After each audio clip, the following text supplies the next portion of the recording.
இந்த ஆப்பிள் பழம் இதனுடைய வரலாறு பார்க்கும் பொழுது சுமார் 8000 ஆண்டுகளுக்கு முன்பு இருந்து வருகிறது.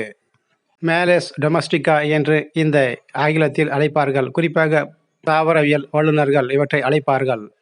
இந்த ஆப்பிள் பழத்தை நாம் தமிழில் சீமை குமிழி பழம் என்றும் அழைப்போம்.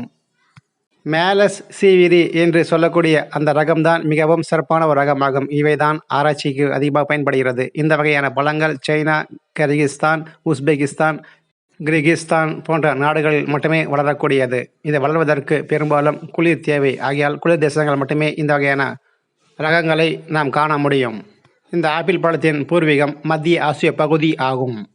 இன்று இந்த பழம் முழுக்க பரவியுள்ளது. அதற்கு காரணம் அமெரிக்கா மற்றும் ஐரோப்பியாவில் பரவிடப்பட்ட பிறகுதான். இந்த ஆப்பிள் பழத்தை தினமும் எடுத்துக்கொள்வதால் மருத்துவரை தூரம் வைக்கப்படும் என்றும் ஒரு பழமொழியும் உண்டு. இந்த பழம் இதயம், இரத்தம், நரம்பு சம்பந்தப்பட்ட நோய்களுக்கு அருமருந்தாக பார்க்கப்படுகிறது. இதில் நீர் அதிகமாக உள்ளது.